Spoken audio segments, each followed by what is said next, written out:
Hello and welcome to the user guide on how to set up Scion for GDPR. So the first thing that you want to do is open up your program authorizations form.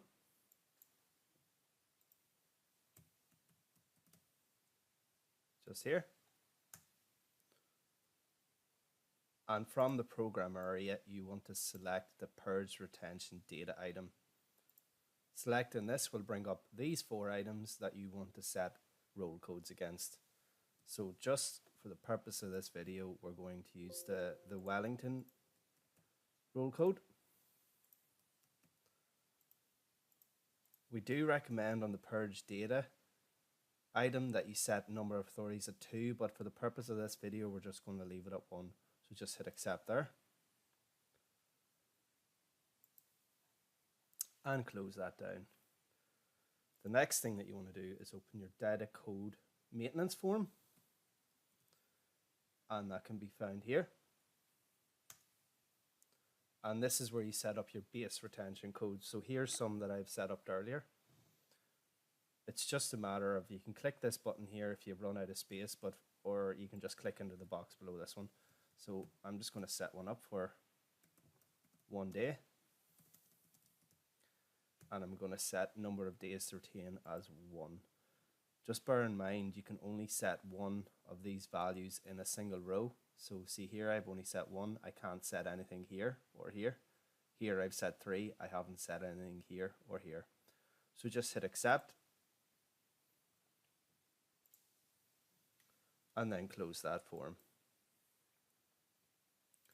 Now that you have your retention codes set up, you want to actually apply them to certain items.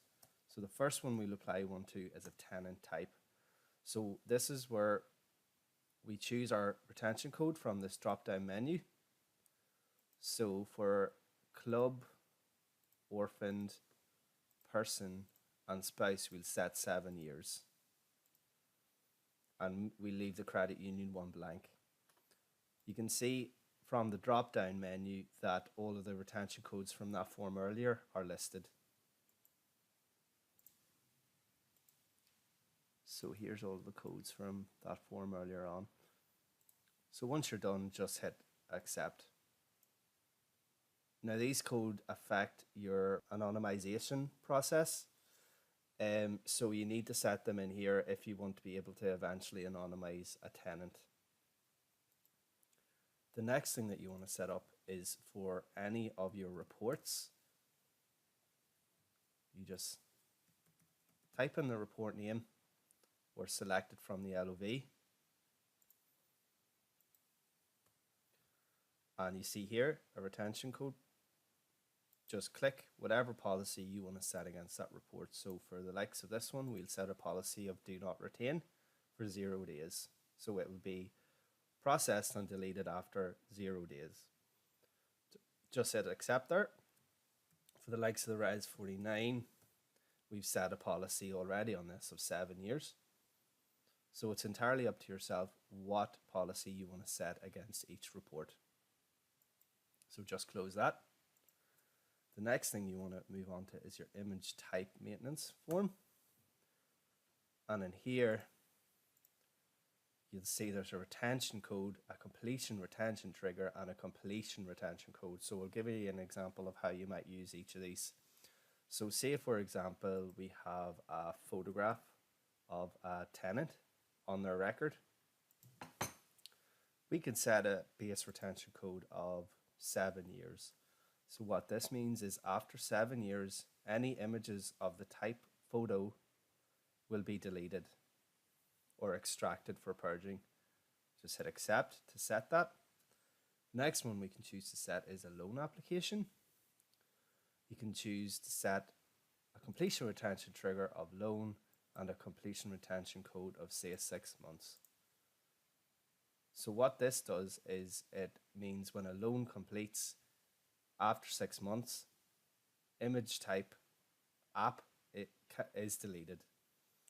If Scion can't find the loan that an image is associated with, it'll never be deleted. So in that case, your best bet is to set also a base retention code. So if Scion can't find the loan that an application is associated with, it'll never be able to delete it. So after 7 years, it falls back on this code.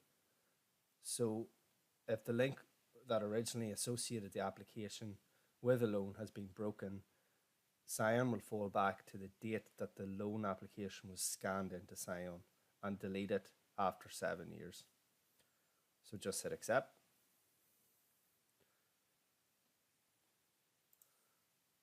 And the final one we'll show you is a membership form. And on it, we could just choose to set a completion retention trigger of account, which means image type member for an account closure will be deleted after 6 months. You don't have to set a retention code here if you choose to do so. And the final place to perform your setup is in the document type maintenance form. And again, you'll see retention code, completion retention trigger, and completion retention code. The logic is exactly the same as in the image form. So if you want to say, for example, you want to keep a delinquent letter forever unless a loan that it is associated with completes, in which case you'll only keep it for 6 months. This is only an example. And just hit accept. Again, you can choose to just set a base retention code, like so. Or you can choose to set just a completion trigger and completion code. Or you can choose to set all three. And that's it for your setup.